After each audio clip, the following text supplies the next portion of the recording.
Everyone, welcome back to my YouTube channel. तो इस video में मैं आपको बताने जा रही हूँ कि आप अपनी तैयारी को 40 दिन में कैसे कर सकते हैं, क्योंकि आपको भी पता है कि बिहार शिक्षक बहाली जो बीपीएससी लेने जा रही है उसमें अब हम लोग का मिनिमम 40 डेज का टाइम हम लोग के पास बच रहा है। क्योंकि आपको भी पता है कि एग्ज़ाम से 4-5 दिन पहले हम लोग को अपने सेंटर पे जाने के लिए इधर उधर ट्रैवल भी करना पड़ता है। तो इसलिए हम लोग मान के चल रहे हैं कि हम लोग के पास अब 40 दिन बचे हुए हैं। तो इस 40 दिन में हम लोग अपनी तैयारी कैसे अच्छी कर सकते हैं, तो आज हम लोग इस पर डिस्कस करेंगे। तो सबसे पहला तो बात करते हैं कि हम लोग का एक पेपर लैंग्वेज का है, जिसमें भी हम लोग को क्वालिफाई होना ज़रूरी है, क्योंकि ये मेरिट नहीं बनेगा इस पर, लेकिन यहाँ से भी हम लोग को क्वालिफाई मार्क्स लाना ज़रूरी है, तभी हम लोग का नेक्स्ट सेकंड कॉपी है जो चेक होगा। तो यहाँ पर क्या है, हिंदी है 75 मार्क्स का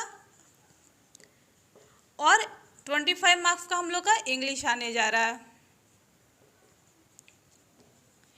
तो यहाँ देखिए क्या है, आपको भी पता है कि नेगेटिव मार्किंग नहीं है, तो आप इसको क्या करिए कि हम लोग के लिए यहाँ क्वालिफाई होना बहुत बड़ा बात नहीं है, क्योंकि अब हम लोग का मदर टंग भी हिंदी है। तो यहाँ पर 75 मार्क्स का अगर हिंदी आ रहा है, तो यहाँ आप अगर नेगेटिव मार्किंग नहीं है तो 30 मार्क्स तो यहाँ से आप ले ही आओगे। वहीं अगर इंग्लिश की बात करें तो इंग्लिश 25 मार्क्स का है, जैसा कि अतुल प्रसाद जी ने भी बोला था कि इंग्लिश है जो हम लोग का बहुत इजी आएगा।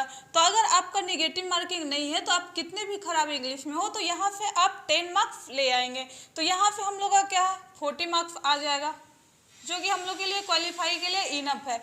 इससे ज़्यादा हम लोग अगर मार्क्स आ भी रहा है तो उसका कोई बेनिफिट हम लोग को नहीं हो जाने जा रहा है। तो इसको आप लोग क्या करिए कि अभी के लिए आप लैंग्वेज पेपर पर ध्यान मत दीजिए। इसको क्या करिएगा कि आप बचे हुए लास्ट जब डेट 10 दिन बचे तो आप कुछ प्रैक्टिस सेट ले लीजिए, वहाँ से आप 5-10 प्रैक्टिस सेट इसका लगा लीजिए, वहाँ से आपका ये क्लियर हो जाएगा। तो इस पर अभी हम लोग को फोकस नहीं करना, हम लोगों को इस पर फोकस करना। हम लोग का जो यहाँ मेन पेपर है जो 120 मार्क्स का आएगा और हम लोग का जो टाइम दिया गया है वो भी कितने का है, 2 आवर्स का है, यानी 120 मिनट का है। तो हम लोग को मेन इस पे फोकस करना है। और इसमें भी अगर सब्जेक्ट का बात किया जाए तो यहाँ पर हम लोग का मैथ्स आएगा, रीजनिंग आएगा, करंट अफेयर्स आएगा, SST, science, Indian national movement, geography, EVS. तो हम लोग का जो मेरिट बनेगा यहीं से बचेगा। तो हम लोग को जितना से ज़्यादा स्कोर करना है तो हम लोग को इसमें करने की कोशिश करना है। तो इसमें आपको भी पता है कि यहाँ पर क्या होगा, निगेटिव मार्किंग है, और अभी तक क्लियर नहीं है कि यहाँ निगेटिव मार्किंग कितना होगा, लेकिन हम लोग मान के चलते हैं कि 1/4 निगेटिव मार्किंग होगा। तो अगर 1/4 निगेटिव मार्किंग हो रहा है तो आप लोग अगर 4 क्वेश्चन गलत कर रहे हो तो आपका सही 1 नंबर चला जाएगा। तो पहला बात तो हम लोग ये ध्यान रखेंगे कि हम लोग को यहाँ तुक्का बिल्कुल नहीं लगाना है। हम लोग को जो हम लोग को आंसर दम करेक्ट आ रहा है हम लोग उसी पर फोकस करेंगे। तो यहाँ से हम लोग आप देखिए, बहुत सारे लोगों का क्या होता है, मैथ्स और रीजनिंग बहुत कमज़ोर होता है, लेकिन यहाँ से भी आप मान के चलिए 35 से 40 क्वेश्चन आपको मैथ एंड रीजनिंग से मिलेगा ही मिलेगा। तो अभी हम लोग इसको क्या करते हैं, छोड़ते हैं। पहले हम लोग मेन सब्जेक्ट बात करते हैं जो कि हम लोग को याद करने का है। तो सबसे पहले क्या है, करंट अफेयर्स। तो करंट अफेयर्स हम लोग को प्रीवियस मंथ का एटलीस्ट 6 मंथ का हम लोग को कंप्लीट करना है।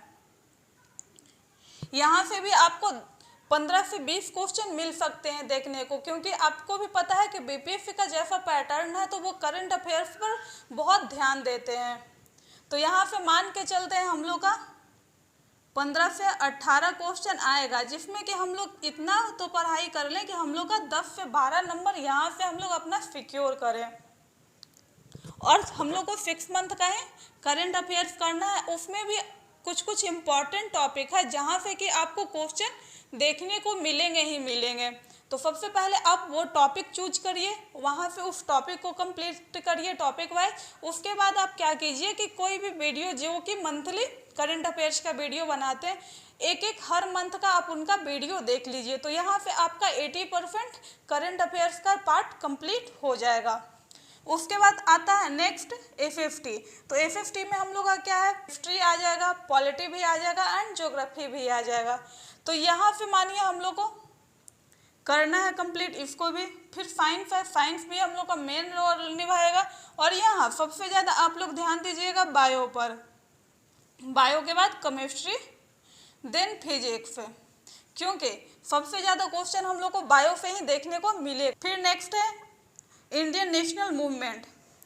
तो आपको भी पता है कि जो सिलेबस में दिया गया था वहाँ से इंडियन नेशनल मूवमेंट अलग से एक टॉपिक दिया गया था। तो ये टॉपिक हम लोग के लिए बहुत ही इंपॉर्टेंट टॉपिक है, यहाँ से भी आपको 10 से 15 क्वेश्चन देखने को मिलेंगे। नेक्स्ट है ज्योग्राफी। तो बहुत सारे लोग का ज्योग्राफी वीक होता है, लेकिन आप ये भी पार्ट छोड़ नहीं सकते हो, क्योंकि यहाँ भी सिलेबस में अलग से आपको एफएफटी के अलावा ज्योग्राफी दिया गया है, तो ये भी आपका इम्पॉर्टेंट रोल निभाएगा। तो इसमें भी क्या है, आप वर्ल्ड ज्योग्राफी ना करके बस इंडियन ज्योग्राफी पर फोकस करिए। और इंडियन ज्योग्राफी में भी सारे टॉपिक लिख लीजिए कि कहाँ कहाँ से क्वेश्चन बनते हैं हर एग्जाम में, और टॉपिक वाइज इसको उठाकर आप लोग डेली एक एक टॉपिक करिए। क्योंकि इंडियन नेशनल मूवमेंट में भी अगर जाएंगे तो आपका ऐसा नहीं है कि 20 टॉपिक से ज़्यादा नहीं होने वाला है। तो पर डे आप क्या करिए, बायो का एक टॉपिक उठाइए, केमिस्ट्री का एक टॉपिक उठाइए, फिजिक्स का एक टॉपिक उठाइए, क्योंकि अब टाइम हम लोग के पास बहुत कम है। तो आप मान के चलिए कि आपको 6 से 7 घंटा आपको पढ़ना पड़ेगा, तभी आप यहाँ पर अपना 1 फीट पक्का कर सकते हैं। क्योंकि अगर आपको 1 फीट चाहिए तो आप 40 दिन के लिए अपने घर में बंद हो जाइए, दोस्त यार ये सब से दूर रहिए, तभी आप यहाँ पर अपना 1 फीट ला सकते हैं। और अगर आप 40 दिन का टाइम आप यहाँ दे दिए तो आपका लाइफ यहाँ से सिक्योर हो जाएगा। तो आप जब भी पढ़ने भी बैठिए तो अपना फ़ोन दूर अपने से रख दीजिए, फ़ोन साइलेंट मोड में कर दीजिए, क्योंकि कोई भी आपको कॉल करे या कुछ तो वहाँ पर आपको डिस्टर्बेंस ना हो। तो यहाँ से हम लोग क्या करेंगे कि पर डे एक एक टॉपिक उठाकर करना स्टार्ट करिए। तो यहाँ से आपका क्या है, मैक्सिमम 15 से 20 दिन में आपका सारा सिलेबस इधर का कंप्लीट हो जाएगा। यानी कि current affairs, FFT, science, Indian national movement, geography, EVS, अगर पर डे सारे का आप एक एक टॉपिक कर रहे हैं तो यहाँ से आपका 15 से 20 दिन में आप अपना सिलेबस कंप्लीट कर सकते हैं।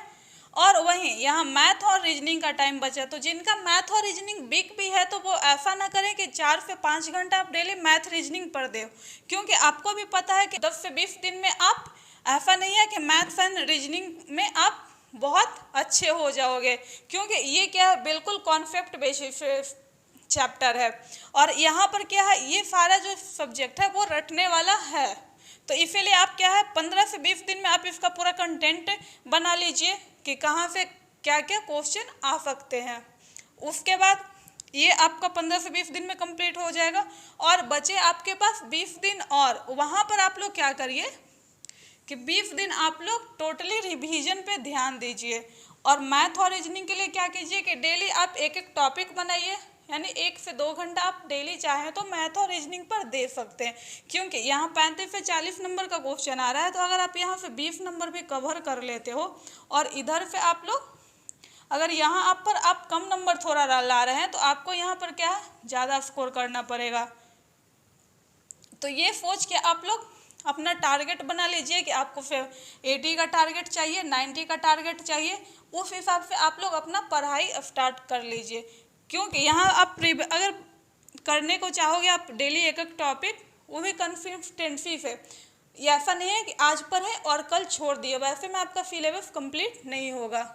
तो आप लोग सारा कुछ छोड़ के अभी बस अपने पढ़ाई पर फोकस करिए, और 15 से 20 दिन में ये सारे टॉपिक आप लोग ख़त्म कर लीजिए, ताकि आपका जो आने वाले 15 से 20 दिन रहेगा उसमें आप रिवीजन कर सको। क्योंकि आप ये भी याद रखिएगा कि आपको हिंदी और इंग्लिश पर भी आपको लास्ट में 1 वीक का एटलीस्ट टाइम देना होगा, क्योंकि इसको भी क्वालिफाई होना है हम लोग को, उसके बाद ही हम लोग अपने नेक्स्ट पेपर पे आएंगे। इस तरह से अपना पढ़ाई कीजिए कि आपका इसमें 1 फीट पक्का हो जाए।